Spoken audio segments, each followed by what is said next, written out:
देश बिका नहीं बेचा गया है, ट्रंप के इशारे पर झुकते भारत का दस्तावेज है आज की हमारी यह पेशकश। नमस्कार, मैं डॉक्टर विजय शुक्ल।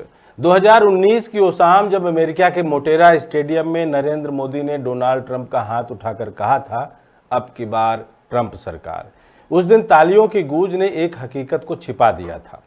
हकीकत यह थी कि भारत अब अपनी विदेश नीति, ऊर्जा नीति और रणनीतिक सोच को अमेरिका के हितों के हिसाब से ढालने जा रहा है।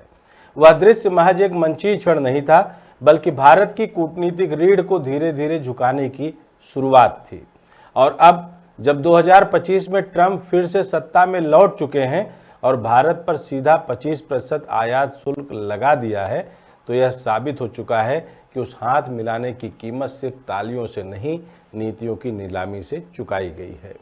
मोदी सरकार की तरफ से इस टैरिफ पर ना तो कोई कड़ा बयान आया, ना संसद में कोई हंगामा हुआ, ना मीडिया ने इस अपमान को अपमान कहा। सब कुछ जैसे पहले से तय हो, और यही चुप्पी, वही मौन, वही आत्ममुग्ध सन्नाटा इस बात का संकेत है कि भारत अब अपनी रणनीतिक आज़ादी खो चुका है। अमेरिका कहता है कि रूस से तेल मत लो, भारत धीरे धीरे खरीद कम कर देता है। अमेरिका कहता है कि डेटा स्थानीय नहीं वैश्विक कंपनियों के पास रहे, भारत डेटा सुरक्षा बिल को टाल देता है। अमेरिका कहता है कि चीन से सीमा पर तनाव के बावजूद व्यापार बढ़ाओ, भारत आंखें फेर लेता है। और मोदी सरकार हर निर्णय को वैश्विक परिस्थिति का नाम देकर जनता को यह यकीन दिलाती है कि यह सब बाजार के कारण हो रहा है। लेकिन बाजार की ये स्थितियां कौन बनाता है? ट्रंप, अमेरिका और वही पूंजीवादी ताकतें जिनके सामने आज भारत की पूरी नौकरशाही, राजनयिक सेवा और नीति आयोग नतमस्तक हो चुके हैं। नरेंद्र मोदी, जिन्होंने कभी 56 इंच की छाती के दावे किए थे, आज व्हाइट हाउस के हर संकेत को नीति में बदल रहे हैं। क्या यह वही मोदी हैं जो हर मंच से आत्मनिर्भर भारत की बात करते थे? क्या यही वो नेता हैं जिनके समर्थक उन्हें विश्व गुरु मानते थे? क्योंकि आज जो हो रहा है वह विश्व गुरु का उदय नहीं, एक ग्लोबल कठपुतली का नाच है, जो अमेरिका के निर्देश पर हिलता है, बोलता है, चुप रहता है। ट्रंप को भारत की जरूरत नहीं है, उन्हें मोदी की जरूरत है। एक ऐसा चेहरा जो एनआरआईज की भीड़ जुटा सके, मित्रता के नाम पर अमेरिका के व्यापार को खोल सके और बदले में भारत के आत्मसम्मान को बाजार में गिरवी रख सके। जब मोदी ट्रंप के मंच पर खड़े होकर उनकी जय जयकार कर रहे थे, तब अमेरिका क्या कर रहा था?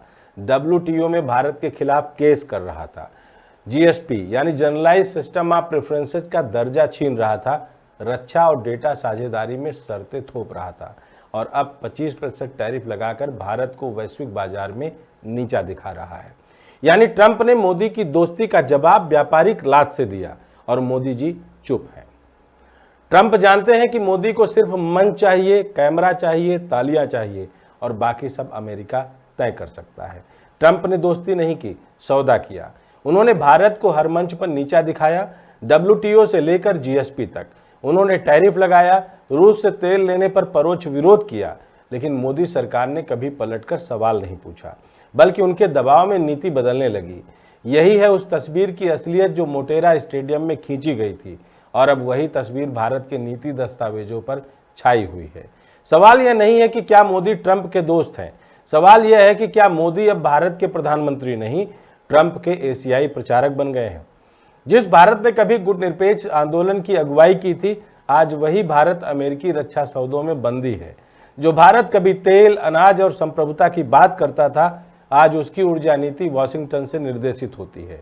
और इन सब के बीच भारत की जनता को ब्रांड मोदी के पोस्टरों से तसल्ली दी जा रही है।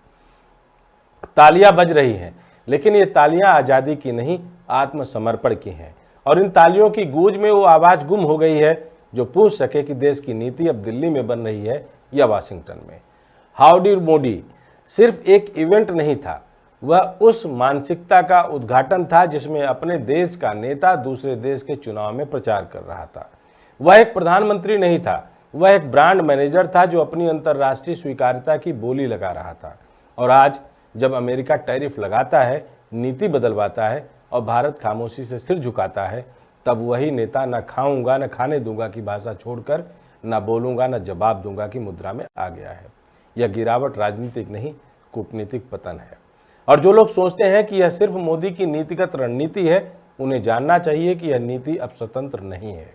यह नीति अब IMF, वर्ल्ड बैंक, अमेरिकी टेक कंपनियों और व्हाइट हाउस की सहमति से गुजरती है।